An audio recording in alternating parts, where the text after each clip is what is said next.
Welcome to the Living Undeterred podcast. I'm your host, Jeff Johnston, and today we have an awesome show from the beautiful Osprey Resort here in Grand Turks and Caicos Islands. And today we're going to be talking to Dean Hollis, who is I'd say lifelong friend, I feel like, but I've really only known Dean for about 60 days. But we both have a common love, and that's the love for scuba and the ocean in general. And I thought today, my last guests, I've had different types of ways that people can distract themselves from the stresses of the world that we live in. And scuba for me has been a way to just get passionate about something at the same time and allow me to find a distraction from the stresses of life. And obviously, if you've been following our story, our oldest son died of a heroin overdose October 4th, 2016. And from that, I've kind of been catapulted into a realm of learning and discovery. And I've always had a love for scuba, but I've kind of got a second wind now meeting Dean and his company, Diventures. So we're going to dive right into it, no pun intended. And I think what I'll do, Dean, is just have you tell me a little bit about what got you into scuba, why scuba, of all the different occupations you could have picked.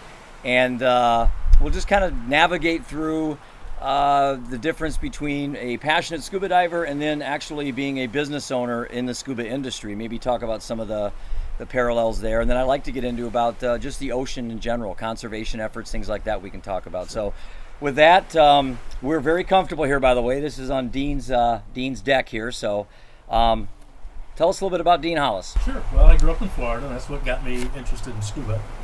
I kind of did all things water. I was a competitive water skier for years. I swam, did a little surfing. All my college buddies were surfers, and I stuck with skiing as opposed to surfing. And then water skiing, and started water skiing or scuba diving. And I started water skiing in high school, scuba diving when I was 16.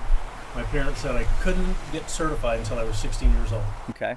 So on my 16th birthday, my mom picked me up at high school, drove me over to the driver's license bureau. I got my driver's license. I drove to the dive shop, and the rest is history. So always loved the water, loved being on, in, around, anything to do with the water.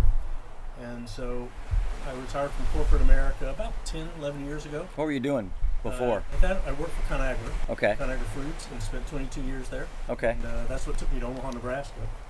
So after growing up in Florida, I said I had my life backwards, right? Most people start in the Midwest and they migrate to Florida. I started Florida, ended up in the Midwest, but I figured I was about as far as you can be from the water. So I decided to bring the water to me. Absolutely. And just opened up a dive shop.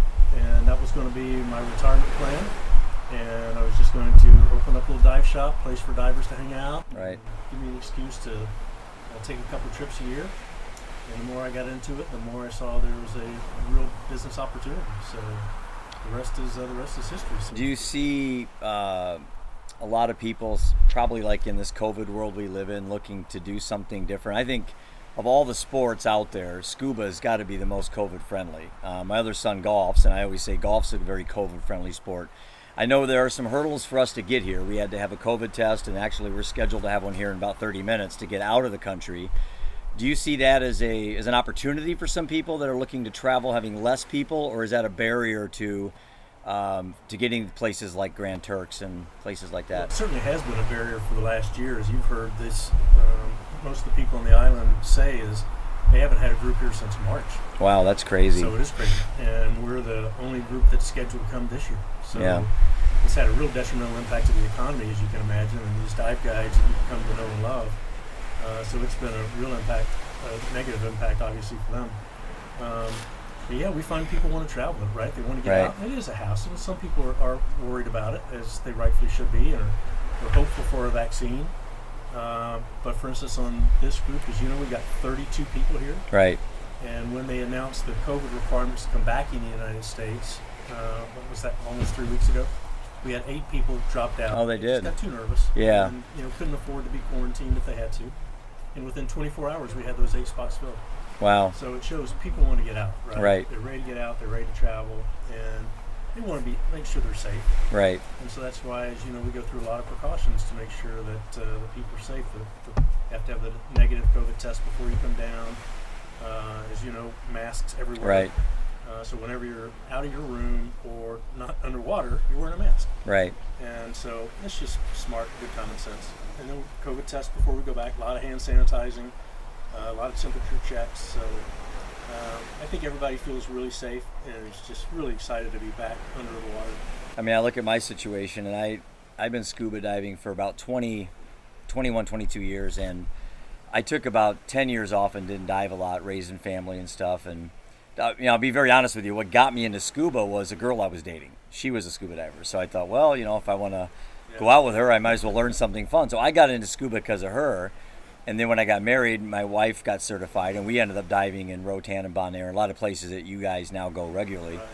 And then I just took some time off, and when after Seth passed away, I was looking for ways to get closer to my boys, and I spent so much time on the golf course with Ian that I thought, well, Roman, he's, he doesn't have gills, but he kind of is built like a very aerodynamic, like a marlin. Roman's very perfect body for scuba diving. So I asked him if he wanted to learn. He said sure, and man, he went down the Diventures and got certified very quickly in your pool there. Beautiful facility in North Liberty. You guys just recently, been a year now probably, right? Yeah, last December. And he got certified, and Joanne and Ryan down there have been awesome, and now he's almost got 50 dives, so now he wants to be, I think, what's called a master certification. Master diver. Yeah. And at 17 years old, I look at me at 54, and I've had tremendous opportunities to dive, but man, he's 17. He's got so much opportunity ahead of him to enjoy the wonderful world of scuba. Yeah. And I think when I go and talk to people about diving, there's a lot of misconceptions. There's a lot of myths about scuba. What are some of the things that you think, Dean, that people have as misconceptions about scuba? Do they have to be great swimmers? Do they have to learn to hold their breath? I mean, are you going to get eaten by sharks? I mean, these are all the things I hear from people. And quite honestly, it's like meditation for me. I don't do a lot of thinking underwater. Is that what you find out from people who haven't got into scuba, that once they get into, they're like, wow, this isn't really as mentally challenging as I thought it was going to be? Yeah, and you hit on quite a few of them. Quite a few of the myths. The one that you didn't hit on, which is probably the most common myth, is, well, I'm claustrophobic, I can never learn scuba dive. I'm claustrophobic. Right, too, I remember you telling me that. And I obviously love diving. I don't do cave diving. Yeah. And we have a lot of cave dive, certified cave divers. A lot of people love to cave dive. I don't, because I'm claustrophobic. But, so that's a myth. And as you said, some people, I'm going to be eaten by a shark. How many times have you seen sharks? I've done 12 dives, and I know you have a few more. We've seen reef sharks every single dive. We've seen nurse sharks. We were within 2 or 3 feet from reef sharks, and I never felt threatened. Yep. I think they were just looking at us. They were interested. I think it's very clear if they wanted to attack that they wouldn't, they wouldn't be messing around. They would come and attack. I've never in my entire life felt threatened by any creature in the water. That's right. Ever. They're so fascinating to watch, and they're more curious about us. Right. Because we're in their neighborhood. Right. And they're just, let's check us out. And we're fortunate to see sharks. Most divers love to see sharks, right? So again, that's a misperception. The other is, you go so deep. Nope. As you see here, all the stuff to see is 30 to 50 feet, right? Because that's where the sun is able to penetrate the water. That's where the reef is. That's where the fish are. And the deeper you go, the shorter you can stay down there. Right. And it's just darker, deeper, and colder. So the only real reason to go deep would be if there was a wreck or something like that you wanted to investigate. But that takes specialty training. But, so that's the other myth. Everything's in 30 to 50 feet is where all. I think the best diving is that 30 to 50 foot range. Yeah. For me, you can get right into the coral. You can see the creatures. I know the night dive we did last night was just phenomenal. I mean, you don't realize how alive the bottom of the ocean becomes, and things that you don't see during the day come out at night, and then things that you see during the day are sleeping. That's right. Which I never even. This sounds stupid because I've been diving for so many years. I didn't really realize that fish actually slept. Yeah. But you see them under the rocks, just That's sleeping, right. and you try not to bother them. And the other thing you say is you have to be a great swimmer. You don't have to be a great swimmer. You have to be a good swimmer. Right. You need to be comfortable because that's the main thing we stress is we just want people to be calm and comfortable and confident in the water. And sometimes it's hard to break really competitive swimmers from using their hands. Mm-hmm. As you see, all we want to do is just nice, slow kicks. So as long as you're comfortable in the water, then you don't have to be a super competitive swimmer to be able to dive. So anyone listening right now and they're contemplating getting into scuba, what's the first few steps? What's the first things? Someone who's never scuba before, they love the ocean, they like traveling, they snorkel, let's say, because most people have snorkeled. What would be your advice to get someone to just not bite off too much? Because the absolute worst thing, in my opinion, Dean, is someone who jumps in, has a panic attack, and they're done. Right. And I want to talk to you a little bit about trying to reverse that. Well, I know some friends back home that had that happen, and they're having a hard time getting back into scuba. So how do you tell someone that's never done this, what are the first few things that they should do? Well, and you're right. What you say is we have to do a lot of remedial training on things like that. They're people, they had a bad experience, right? Because they went to a resort, they weren't trained, there were a bunch of people in the boat, and they did what they call a resort course, and it's all rush, and people are stressed to start with, and it ends up being a bad experience, or they get a bad instructor. Right.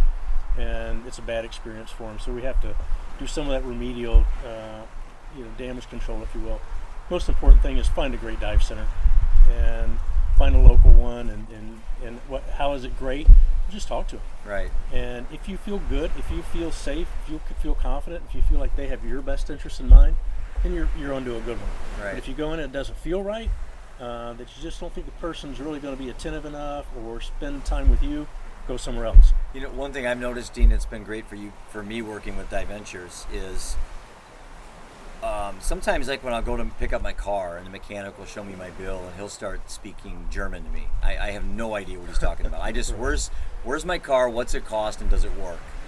And I feel that way when I walked into my first dive shop. Is the guy came up like, another analogy I use is like Best Buy. They start talking gigabytes and gigahertz, and it's like, I'm done. So I think an advantage you guys have is when I've come in with people that have been interested in starting scuba is you speak a very low-level language. You're not talking over someone's head, because you can really lose people quickly if you start talking the jargon too quick. Right. So that's something I would say that has been a good experience I've mentioned or I've seen with Diventures, that you guys have a very good knack of speaking in human terms, and not trying to impress me too much with your knowledge. I know you're smart with this, you wouldn't be there, but I need to understand what a BC is. Right. What's it stand for? What's a regulator? What's a surface interval? What are these terms you guys use? And I will say that's a very big plus. I think the people you have at Diventures are very good at that. Good. The other thing you say is how do you start? When you get a good dive center, we'll have what we call a tri-scuba. Right. And you can come in and for 2 or 3 hours, just go and blow bubbles. Right. And go in the shallow end of the pool. We teach you some fundamental safety skills, and it's all about having fun. With the scuba tank on. Yep. Okay. With the cylinder on, with the regulator, with all the gear and everything on, we just go really, really slow, right? Because scuba's all about slow. Right. And the slower you go, the more fish you see. The slower you go, the more Yep. stuff you'll see. Yep. The slower you go, the more relaxed you are. And the same thing goes with instruction. So go and do a tri-scuba and find out if it's for you. Most people, they debunk all the myths and say, wow, this isn't that hard. And wow, I'm not, it's not as claustrophobic as I thought it would be. And wow, I can't actually breathe underwater. Right. And we just see people's eyes light up. And then they say, okay, now I'm ready to go. And the few people that don't say, well, it was okay, glad I did it, but it's not my thing. Then you've wasted, $75, I think it is? Yeah. And wasted a couple hours, and you can say, well, it wasn't for me. But I think most people will find that it debunks all the myths, and it's just a nice, relaxing way to get started. I think it's so interesting. You say you're claustrophobic, but you have, 5,000 dives? And I know some people that tell me their fear of the ocean isn't the shark, it's that claustrophobic effect, but I've never had it, and I would probably say I'm claustrophobic light. I don't like to go into caves and things like that, but I've never felt claustrophobic in the ocean. I do maybe sometimes in an airplane, but never in the ocean. So I think dispelling some of these myths would go a long ways to getting people to, as you say, try scuba. Right. What have you got to lose? Just try it. You'd be shocked, maybe how good you are at it, how natural you are at it. I keep going back to Roman and just watching his evolution and how he's just picked it up. He's down there with his cameras, and for me with ADD, it's hard for me to focus on the camera and then be confident that I'm going to be diving correctly, because for me, it's more about diving safely. Right. And I have 80 dives now. Today was 79, and I prefer not to have a camera at this point. I just don't feel like I want to be down there zooming in and messing with the lights. I want to just enjoy my moment, you know. So and that's the other great thing. And again, you get associated with a good dive center. You get associated with good dive buddies, and nobody's going to make you do anything you don't want to do. Right? We always say you can always call off a dive. Right. You don't, for whatever reason. Today, Megan was cold, didn't Right. dive. Nobody said anything to her. Right. Oh, you got to come. You got to do it. Right. Nobody's going to push you to do something you aren't feel comfortable in doing. Because you mentioned earlier about meditation, and maybe that's part of why I don't feel claustrophobic. Right. I get in the water, and all of a sudden I'm just Do you meditate? so relaxed. No, Yeah. I wish I since you started talking about it, I started thinking about it. But I saw, I won't mention the name, but I saw one guy in the boat today that every time he dives for about 3 or 4 minutes, I'm not sure if he's praying Yeah. or if he's meditating, but he's definitely getting his brain aware of his surroundings. And I know for me, meditation, I'm not going to say it's really helped me dive better. It's helped me enjoy the experience better. It's helped me be aware of things better. Mm-hmm. And that's the misconception of meditation, is that you're controlling your thoughts. That's just the full opposite of meditation. You're being aware of your thoughts. There's a big difference between controlling your environment, which, look at this. I mean, I'm not going to control the ocean, am I? Right. So, again, if I'm aware of what's going on, just like with meditation, it allows me to enjoy the experience substantially better. Yeah, and it's funny you should say that, because at Diventures we do a lot with special situations and Right. People, whether it's PTSD. Right. We have blind divers. We have paraplegics. We have deaf divers. We have special needs kids. And I was going to ask you about that. The special needs thing. I was talking to someone on the boat. She deals with autistic kids. And I could see where they could become very good at this, but it's the element of making sure that they didn't panic easily, you know? That's why the important thing is, in all those situations, is you train the buddy Right. to dive with them. Right. Because as rule number 2 in scuba, rule number 1, always hold your breath. The rule number 1 is never dive alone. Right. Rule number 2 is always breathe. Right. So a buddy is very, very important in special situations and special needs, whether it's any one of those. It's always important to train the buddy, just as it is or more important than to train the actual diver. Now, I've seen the video of you with the great white sharks, and I tell you, I feel like I have a living undeterred mindset. I could probably go in a cage with great white sharks, and I'm gonna play a clip here on this podcast of you with your video, because I think people have to see how fearless you are. But something you said the other day on the boat is, you said, I don't fear the ocean, I respect the ocean. What do you mean by that?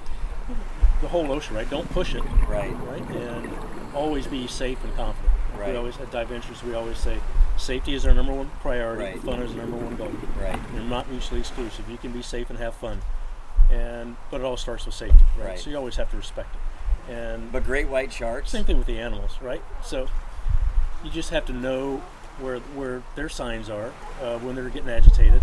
You have to make sure you respect them, because again, I'm at their house. Right? So if I go in their house and I'm starting and you're to an uninvited guest. That's right. So I respect them, right? And I let them dictate. Right. But they are such magnificent creatures. Oh my gosh, they're just beautiful. And everybody has this myth that, oh, they're going to eat you. Great white sharks don't eat. They don't have hands, so they can't touch and see. Are you a seal? Are you a turtle? Right. Are you going to taste good? Right. So they bump, and Right. they may take a bite, but never seen it happen. What did the movie Jaws do to scuba diving? Well, back then I'm sure it did quite a lot of I would negativity think. to it. So, in fact, I had lunch with Peter Benchley's son. I remember you telling me And that. at the end of towards the end of his life, he was really sad that the misnomer he gave to sharks as a result of that movie. But anyway, it's almost the bigger the creature, the more magnificent they are. Yeah. You've had some experiences this week with humpback whales. Yep. And they're just beautiful. I have to say, in my life, that's probably the most awe-inspiring thing I've ever seen in my life, is to be in the water with a creature that's the size of 3 school buses that could kill you with a stroke of its, tail.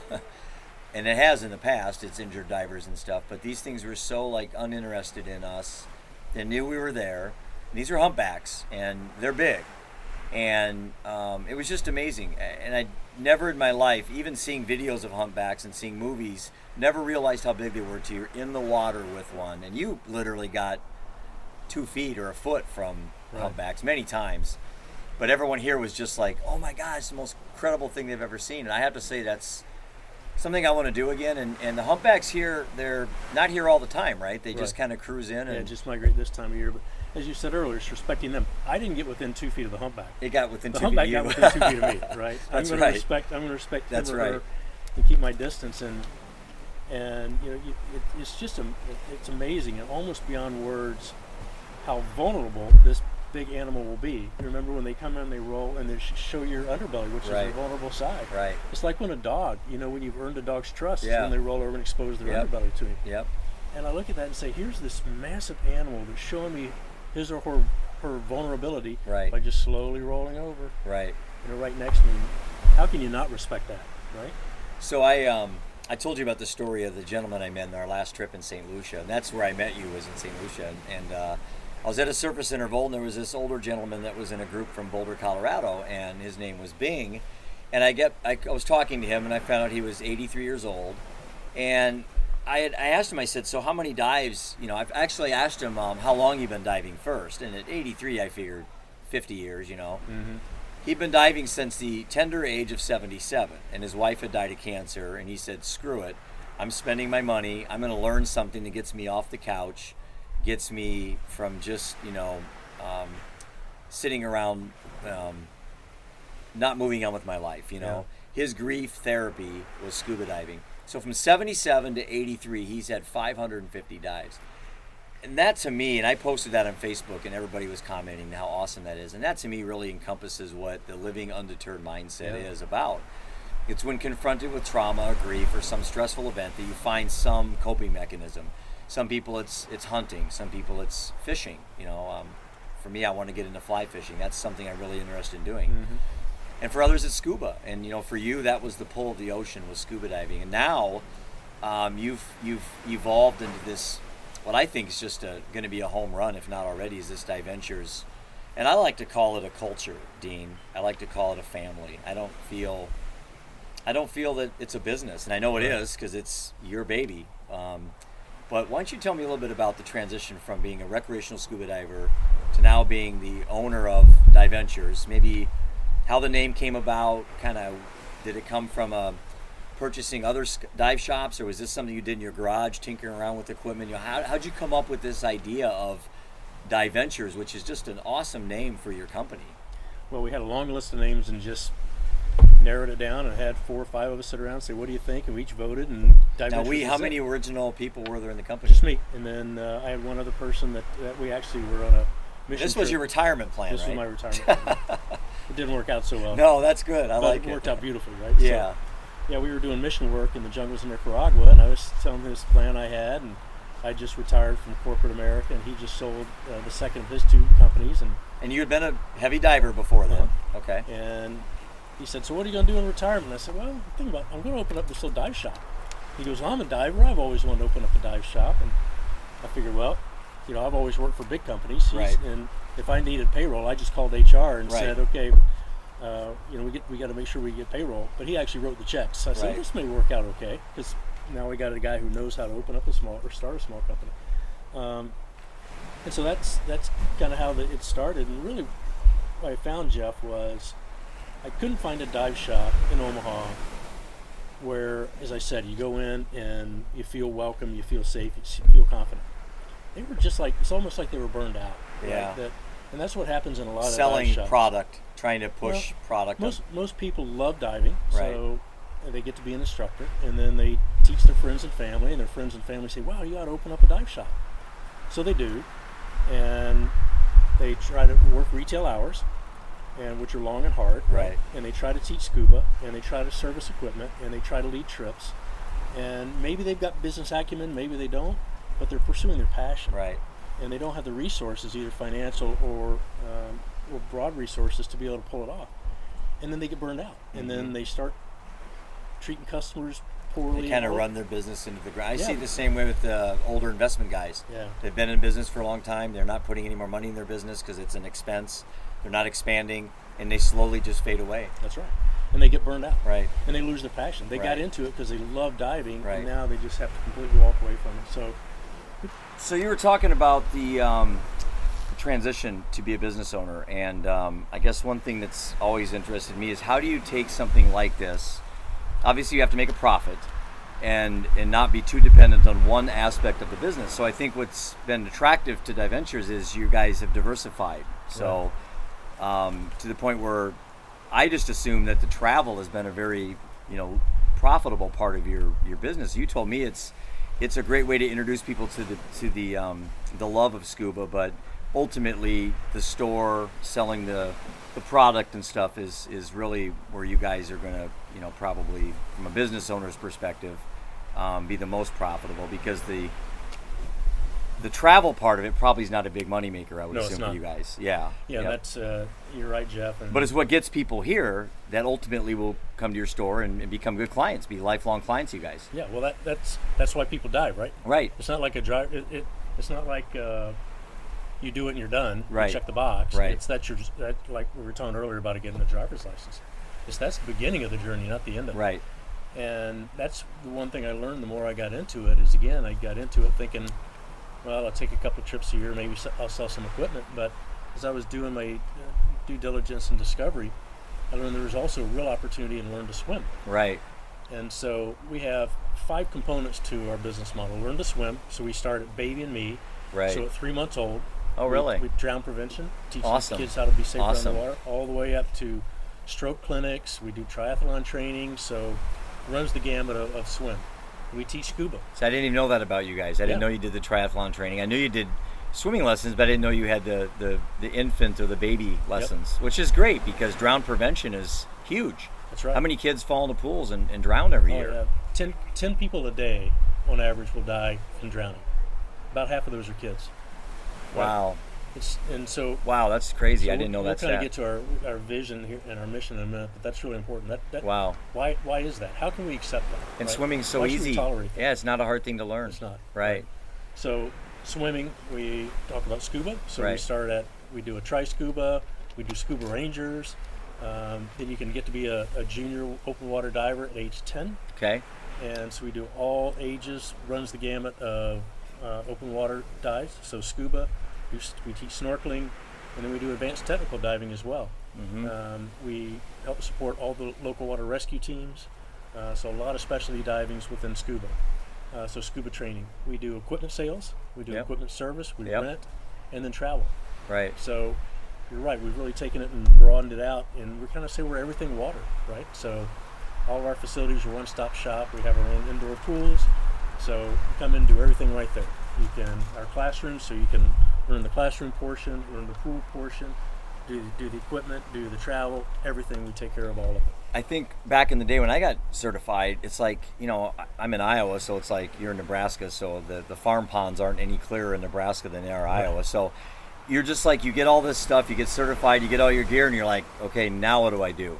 I got to go on the internet, I got to book the airfare, I got to book the hotel, I got to negotiate a rate, I got to deal with orchestrating all the stuff you guys deal with. Or I could just come to you guys and say, okay, I'm going to write a check and you guys take care of everything. That's right. And the a la carte model works for some when you can piecemeal things and maybe you're a penny pincher. But for me, with my busy lifestyle and the fact that I don't want to deal with a lot of the headaches, passing it off to Megan has been just a godsend. I probably wouldn't be here if it wasn't for Diventures, because I don't know if I want to work that hard to get here. You know what I'm saying? Well, when one of the first meetings we had, we were around the table and I was asking the people, I said, so what business are we in?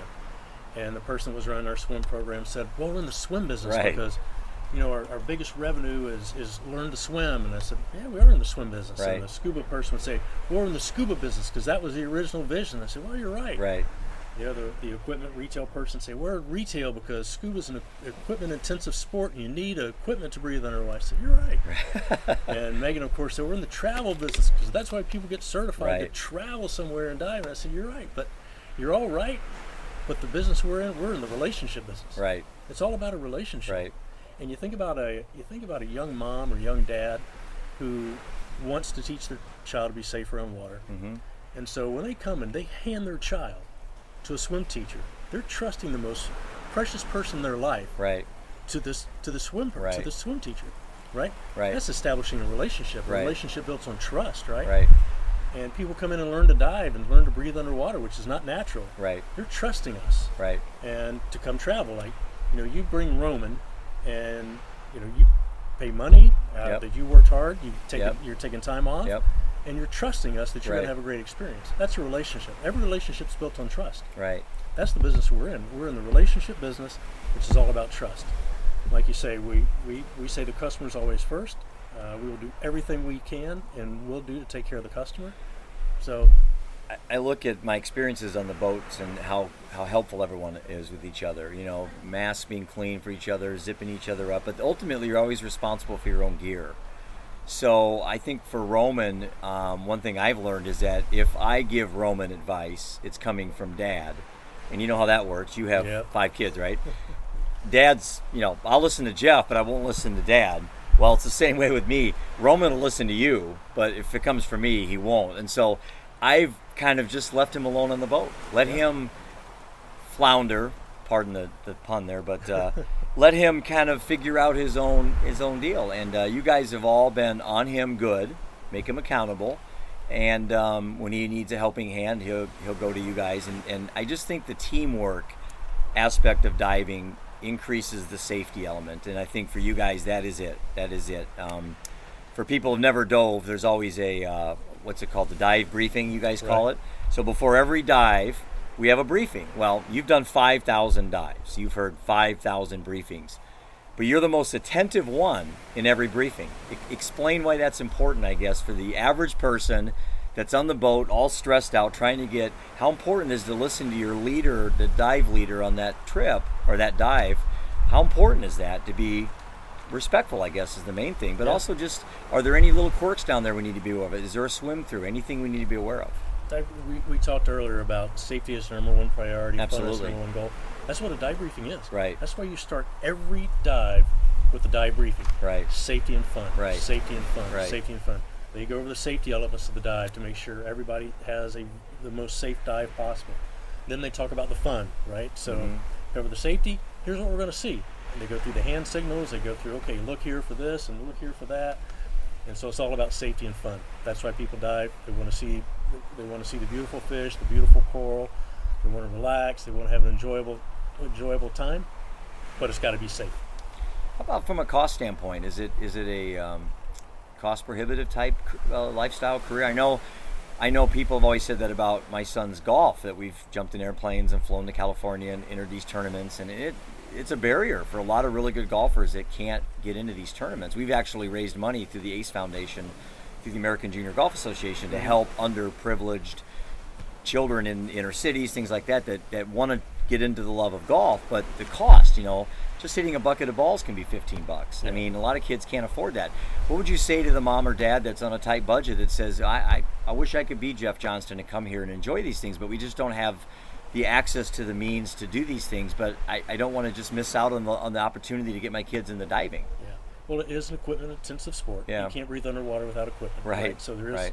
there is equipment involved in that. And your analogy is a good one. I would compare it to golf or snow skiing. Yeah. There's a little bit of a difference, though, because you think about golf clubs, you think about golf club memberships. Yep. You think Yep. about, that gets Rounds to, of golf, well, $80, same thing with $60. snow skiing. How Yep. much does it cost to Right. get a lift ticket for a Right. day? And similar to those, you can rent gear. Right. So you don't have to make that initial investment. And we did that with you guys forever. We didn't own our own gear till just 2 years ago. We really recommend buying your own Right. because safety and comfort, right? So, and safety and fun. You're going to be more safe with your own gear. You're going to have more fun with your own gear. But you can rent it, again, through a reputable dive center. So, that's a way to go in slowly. Get certified and then buy your gear as you can. And also trips. Not every trip is going to Grand Turk or Fiji or Indonesia. We've got trips to Cozumel. We've got trips to even in the United States. We go to Michigan. We go to the Keys. We'll do over 40 trips a year, and we can do it on any budget. How many trips do you have where one spouse doesn't dive? Normally, I would say on most of our trips, we have between 10 and 12% of the travelers aren't divers. You saw Jim. Yep. Jim here today. Yep. His wife dives, but Jim doesn't. So, Right.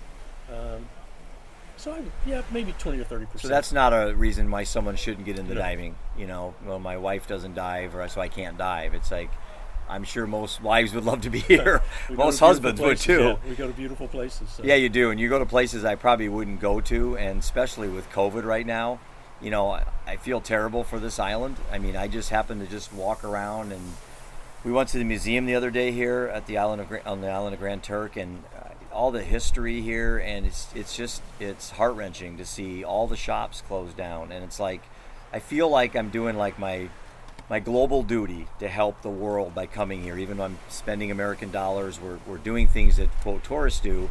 We are helping the Osprey Resort stay in business by coming here. So I think it helps me get out of the house. It's easy to sit there and blame COVID for why I don't travel, but I've done more traveling now, Dean, in the last 2 years, year and a half, than I ever have, and it's all been post-COVID. Mm-hmm. And I haven't had any problems, So I guess that would be something I would want to make it a myth that we want to dispel, is that the difficulties of traveling in a COVID world.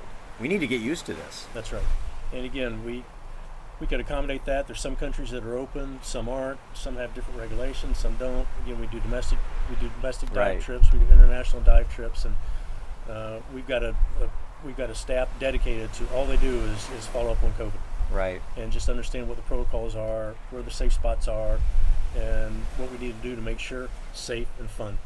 I know when the trips I've been on with you, I think it's amazing. We landed, we went to a gas station or went to a grocery store, and these people are coming up, Dean, local boy, and I'm like, you're from Nebraska, dude. It's like, how are you so popular here? And a lot of it is just the respect level and how you treat people. I mean, and that permeates. Your employees are the same way. They're like little mini deans running around, all being very personal. My experience has only been the North Liberty shop, and I work almost exclusively with Ryan. And I've even told you, I think when I wrote you a thank you note last time, just picking Ryan out just as an exemplary employee that goes beyond the call of duty, the little tiny things. I wanted the blue travel bag, not a big deal. And he gave me a gray one, took it home, and then he called me up and said, hey, we got your blue one, and you can bring the other one back. And I thought to myself, a lot of people wouldn't have done that. A lot of bigger retail chains would have been pleased to sell me a bag, and that would have been the end of it. But Ryan went the extra effort. And that has to come from the top. I mean, the employees, Joanne, Megan, Christine, the people I met, all seem to be, as I call them, non-clock punchers. You know the difference? Yeah, absolutely. I have 7 employees, and I like to think that they're not clock punchers. They're scientists. They're creative. They're thinking of ways to break the mold, to get clients on board, stay the extra hours they have to get things to get done, and never complain. And that's a compliment to you, Dean, what you've built with Diventures. To me, it's just it's a culture, it's a family that you've done, and I think that's going to go a long ways for not just you personally, but for what you're trying to brand. You're not really marketing, you're more branding. Yeah. Would you say that? Yeah, absolutely. And thank you for that. I really take that as a Well, I mean it compliment. sincerely. This has been just an awesome experience working with you guys. Well, thank you. But it goes back to we're in the relationship business, right? And originally, most dive shops, a lot of dive shops, think they have to hire the hardcore diver. Yeah, right. That I do this, I've gone Right. deep, and I've got this. Right. And we went through some of those. But what we found is we can teach people how to dive. You can't teach people to love people. To be nice, you're right. You're Right? exactly right. And so You either have that or you don't. you either have it or you Yep. don't. Yep. And we are always customer first. It goes back to that relationship. It goes back to the trust. If I try to push what I want or what I need on you, Right. at some point you're going to go, wait a minute, Right. this is maybe his relationship. Like a shark, I'll smell it. But if I focus on you and what you need and what you want, then we're both going to be happy. Right. Because I'm going to be successful as a business guy. You're going to be successful because you know I have your best interest in mind. Right. And those are the people we hire. And it's all about the customer, and it's all about making sure we're taking care of the customer. And I've always told my kids, I said, boy, if you just work hard and you take care of the customer and do what you say you're going to do, you can be successful at anything you do. Everything else just takes care of Everything itself. takes care of itself. Yeah. That's right. So you talked earlier about the impact of these on the islands. Yeah, I'd like to talk about the conservation too, some of the Yeah. efforts you're involved with, but let's talk about the islands for a second. So back after COVID, again, all the dive guides that you dive with, all these dive shops, all relying upon tips, Right. right? No divers, so all their income is tip income. Right. No divers, no tips, no income. So we picked 9 resorts that we travel to most frequently. Grand Turks is one, St. Lucia, you've Right. been on both those. Bonaire. Yep. Bonaire. And so we call the local dive shops and we say, we'd like to help. Because our friends and those that care about us and take care of us and our safety and our fun when we're there need us. Right. But so here's the rules: the money has to go to them, right? It can't go to big A corporations. middleman or yeah. Middleman. Yep. It has to go to them, and we want to do it. We want to do it fast. And we put on a GoFundMe, and the reason we did a GoFundMe campaign is we could broaden the net beyond Diventures. And the other requirement was they had to put it on their website and push it out through their Facebook, so we could get the other people that come to and dive with Oasis and Right. stay at Osprey. And so we did it for 3 weeks because they needed money then, right? Not 6 months from now. And our goal was we were going to match $50,000. Our goal was to raise $100,000, That's awesome. and we raised $20,000 outside, and we still matched the 50.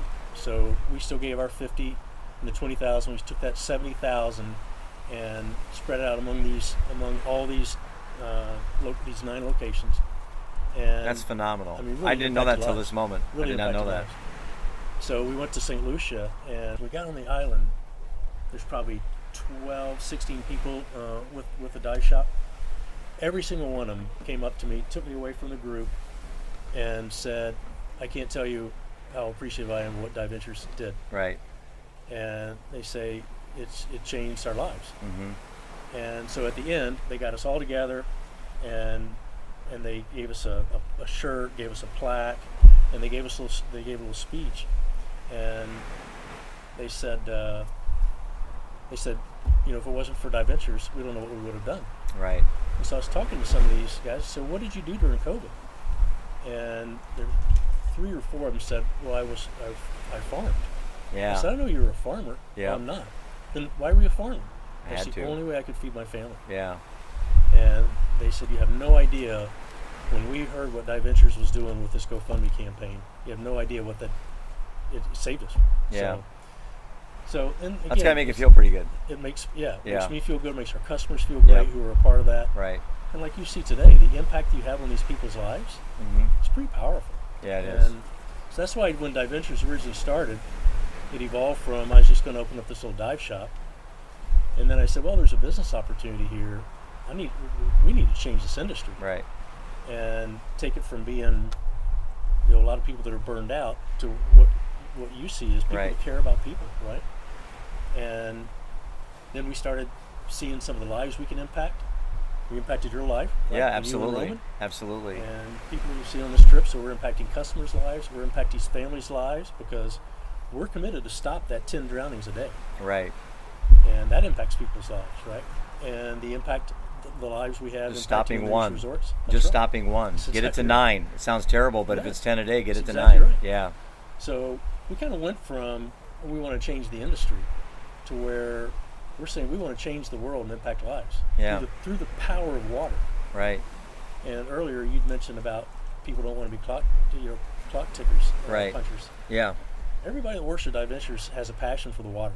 Yeah. I Right? can see. I can see. So Yep. we're saying we want to take your passion for the water and use the power of water to change the world and impact lives. Right.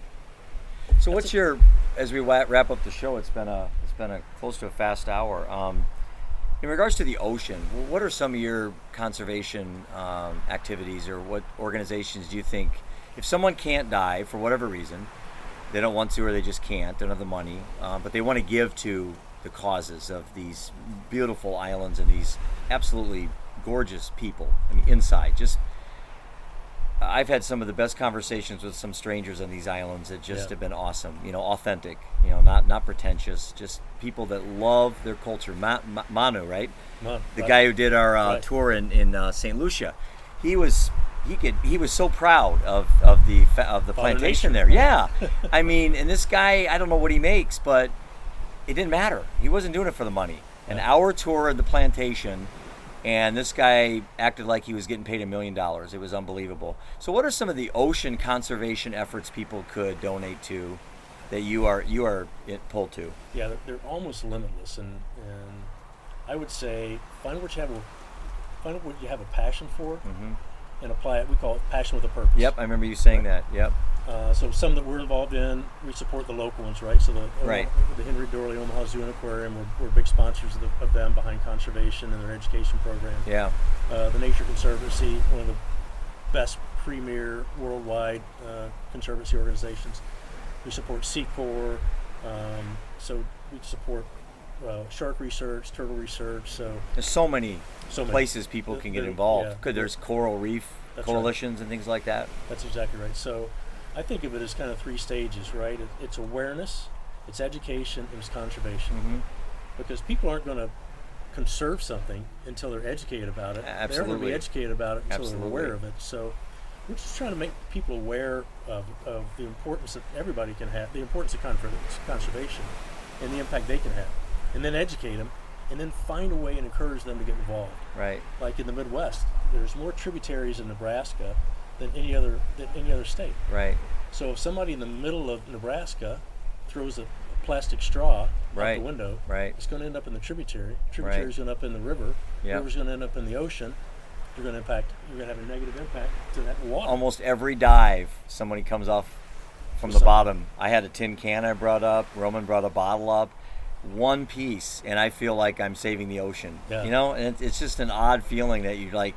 We saw a sea turtle today, and man, there was like 8 of us sitting around there all taking pictures, and he's just munching away on stuff and didn't really care. And I thought, well, what can I do to help this sea turtle? Well, picking up that can may not seem like a big deal, but how many times you see videos of plastic stuck around birds and fish and caught in nets, and the plastic out there floating in the ocean? It's like, it's really a travesty if you think how beautiful this is. Quick question I had before we wrap up that's kind of a little off, but do you see a deterioration of the ocean over your lifetime of diving? Do you see the corals getting more bleached, or do you see some comeback in some areas of the world where you've dove literally all over the world? So yes to both. Okay. I have clearly seen deterioration. Okay. Is it man-made, you think, mostly? Yeah, I think Okay. ultimately it's man-made. But I've also seen a rebound, a resurgence. In St. Lucia last year, they had quite a bit of coral bleaching last year, and when we were there in January, I tell you what, wasn't that coral beautiful? It was beautiful. It was absolutely beautiful. So, the Earth is an amazing thing. Yeah. And so, humans can do damage to it, and we have done damage to it, but we can also help. Right. So with that, it's a friendly reminder, Dean, that we'll wrap up the show. And like I recommend everybody every week, try to live life the fullest, and at the end of the day, live your life undeterred. Thank you very much, Dean. Appreciate it. Let's go diving. To the whales. To the whales. Thank you.